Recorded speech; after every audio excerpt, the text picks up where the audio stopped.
Perkenalkan, nama saya Andreas Suprianto Senipar. NPM saya 198268.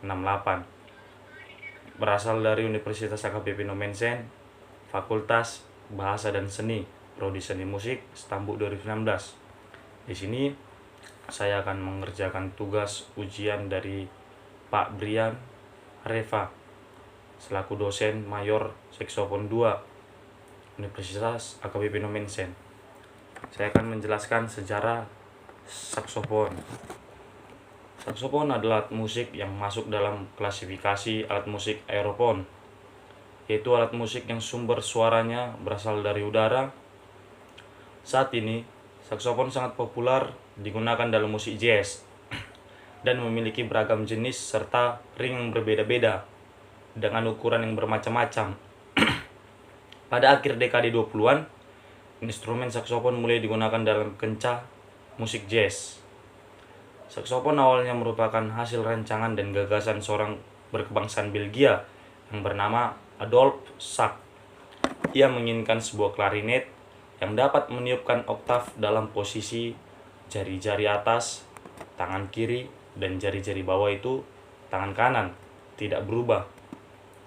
Dalam tahun 1840, ia berhasil memenuhi keinginannya tersebut dengan terbentuknya instrumen ciptanya sendiri. Alat musik ciptanya tersebut bukan hanya mempunyai teknik dalam posisi sama, jari-jarinya dari atas sampai bawah seperti yang diinginkan, melainkan juga dapat digabung. Ini seperti yang diharapkan juga antara kecepatan memainkan alat tiup kayu dengan kekuatan suara kuningan. Ia lalu membuat semua jenis yang ada dalam keluarga saksofon, yaitu sopran, alto seperti yang saya pegang ini, C melodi, tenor, bariton, dan bass saksofon.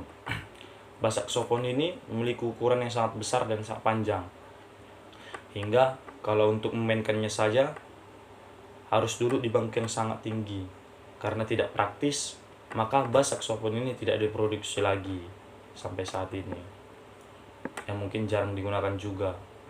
Saksofon mempunyai warna suara khas yang spesifik. Namun kehadirannya di dunia musik pada abad ke-19 itu tidak dapat diterima oleh simfoni orkestra. Alat tersebut baru dipakai dalam marching band militer pada abad ke-20 dan pada akhirnya mulai masuk ke kancah jazz pada akhir dekade 20-an. Bahkan kemudian mendominasi dalam bidang solois musik jazz. Ada beberapa pendapat yang saling bertentangan mengenai pendapat saksofon. Ada yang menyebut bahwa saksofon masuk ke ranah mainstream dari musik pengiring dansa mulai tahun 1910.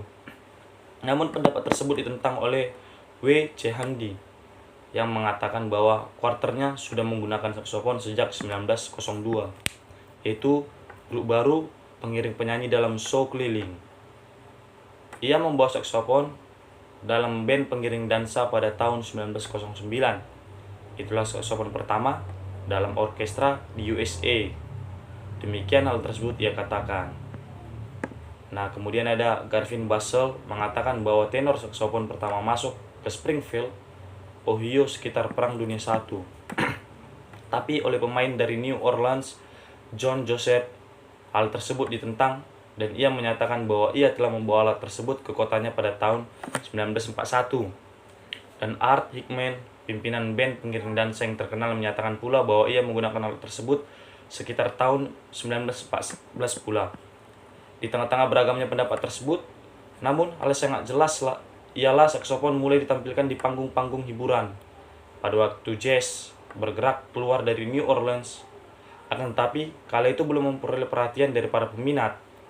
Nah, sejak awalnya musik jazz seolah didominasi oleh kornet dan trompet. Terbukti dari raja-raja jazz yang muncul waktu itu seperti Oliver, Kephart, Armstrong, Bader, dan lainnya dalam pemain-pemain trompet dan kornet. Nah, kalau Armstrong ini ya seperti merek ada juga merek saksofon sekarang, tapi alto. Namun pada awal 1930-an mereka disaingi oleh saksofon, terutama tenor saksofon.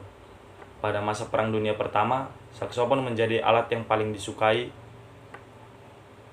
disukai. Memang pada awal 1920-an saksofon sudah mulai digunakan. Namun yang paling banyak menggunakannya ialah para musisi kulit putih. Nah, mungkin dari bangsa Eropa. Karena alat tersebut harganya mahal dan tidak dapat di toko-toko alat musik bekas, sehingga para musisi negro yang pada umumnya berasal dari golongan ekonomi rendah tidak mampu beli yang baru. Wow. Musisi-musisi pemain saksofon kulit putih yang mengawali penggunaan saksofon antara lain Adrian Rollins yang memainkan bass saksofon. Ia lahir di New York tahun 1904 dan merupakan musisi keluaran sekolah tinggi. Ia memainkan resital piano pada usia 4 tahun dan di Waldorf, Astoria dengan membawakan karya Chopin. Pada usia 14, ia memimpin bandnya sendiri.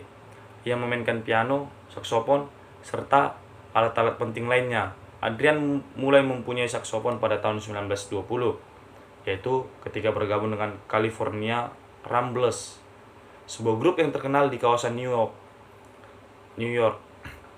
Pada umumnya ia bermain bersama musisi-musisi kulit putih seperti Trambeur, Nichols, Joe Venuti, dan lain-lain. Ia pernah menjalin kerjasama dengan Bix Beiderbecke dengan menggunakan rekaman yang diantaranya lah A Good Man Is Hard of Finn yang terkenal di tahun 1930-an. Ia memimpin band yang terkenal bernama Adrian Rollins dan His Step Room Gang. Selain itu, ia juga membentuk Dorsey Brothers bersama pemain klarinet dan alto saxophone bernama Jimmy Dorsey. Jimmy Dorsey sebagai band pengiring dansa yang terdiri dari musisi-musisi kulit putih pada tahun 1930-an. Jimmy Dorsey menjadi terkenal pada era swing. Adrian Rollins meninggal tahun 1956. Nah, itulah hingga sampai sekarang betapa luar biasanya lah. Bukan luar biasa sih. Betapa banyak diminati mungkin terutama para kaum adam saksofon ini. Karena dia bergerak pada bidang jazz terutama juga. Cukup sekian saya jelaskan. Lebih kurangnya saya minta maaf. Saya berterima kasih kepada Pak Brian yang sudah memberikan kesempatan kepada saya untuk menjelaskan sejarah saksofon. Salam sejahtera. Terima kasih.